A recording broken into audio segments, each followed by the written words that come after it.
Empower Ebawanadi, Selina Yami, Ebawanadi, Samuel Yami, Ebawanadi, Eboni, Ebawanadi, Eboni, Ebawanadi, Bigawuniba, Ebawanadi, Bigawuniba, Ebawanadi, Bigawuniba, Ebawanadi, Bigawuniba, Ebawanadi,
Bigawuniba, Ebawanadi, Bigawuniba, Ebawanadi, Bigawuniba, Ebawanadi,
Jesus, number one daddy. Daddy Jesus, number one daddy. Daddy Jesus, number one daddy. Daddy Jesus, number one daddy. Daddy Jesus, number one daddy. Daddy Jesus, number one daddy. Daddy Jesus, number one daddy. Daddy Jesus, number one daddy. Daddy Jesus, number one daddy. Daddy Jesus, number one daddy. Number one daddy. Number one daddy. Number one daddy. Number one daddy. Number one daddy. Number one daddy. Number one daddy. Number one daddy. Number one daddy. Number one daddy. Number one daddy. Number one daddy. Number one daddy. Number one. My God. My God. My God. My God. My God. My God. My God. My God. My God. My God. Number one daddy. Number one daddy. Number one daddy. Number one daddy. Number one daddy. Number one daddy. Number one daddy. Number one daddy.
Number one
Oh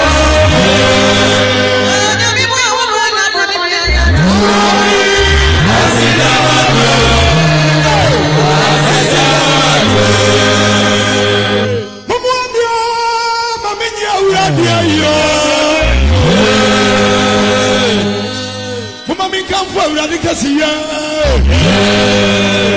Na mi mani dinswe.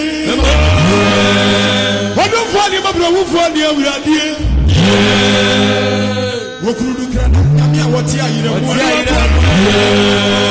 Aditia wo waye mu amade ye bebre. Isi aditia wo waye mu sabudoswe. So nyame mo wo ban na boni biara ntoa. Asidamano. Amini mo so nyame boyo me say ye.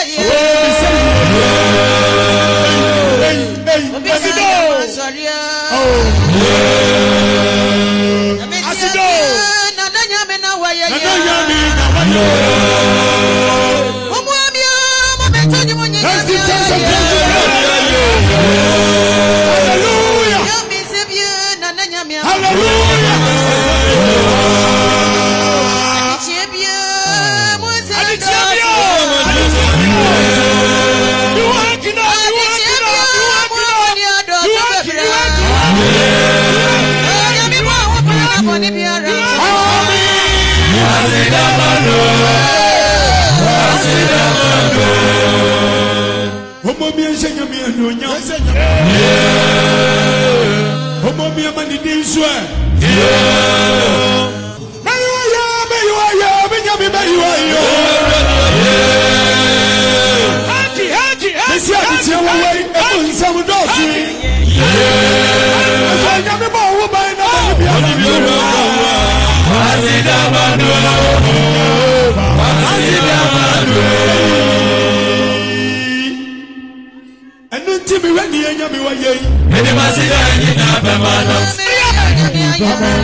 bemana.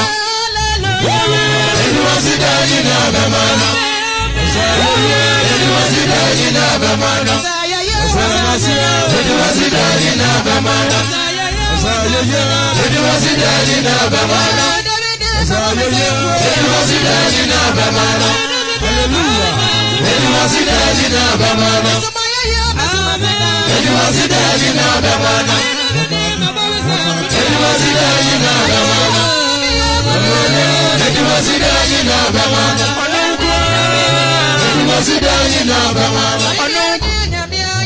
Edwasida jina bemana. Edwasida jina bemana. Edwasida jina bemana. Edwasida jina bemana.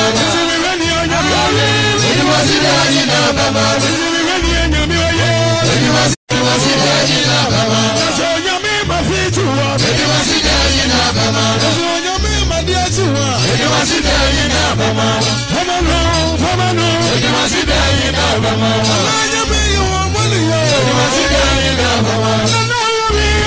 Edwasida jina bemana. Edwasida jina bemana. Edwasida jina bemana. Edwasida jina bemana. Edwasida jina bemana.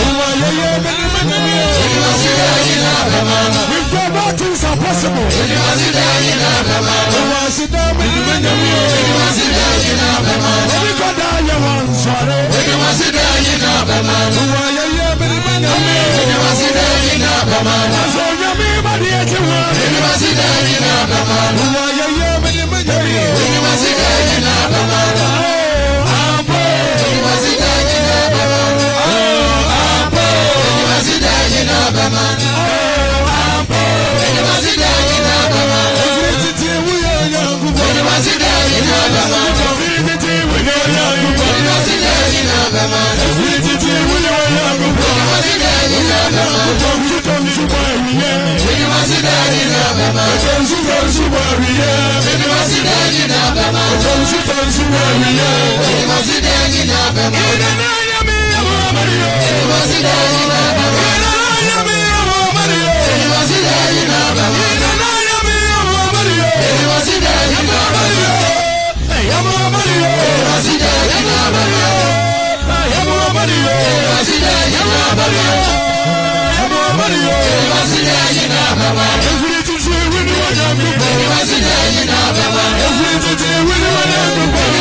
Edwasida jina bemana.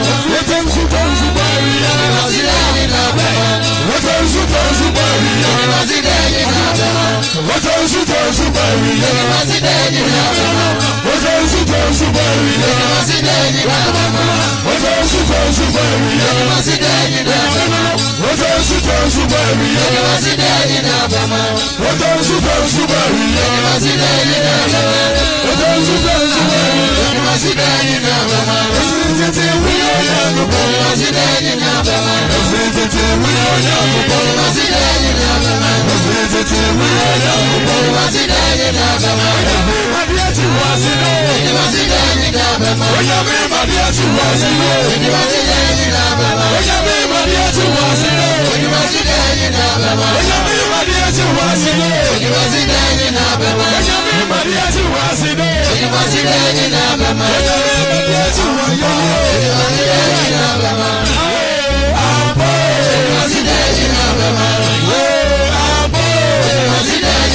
Bamano.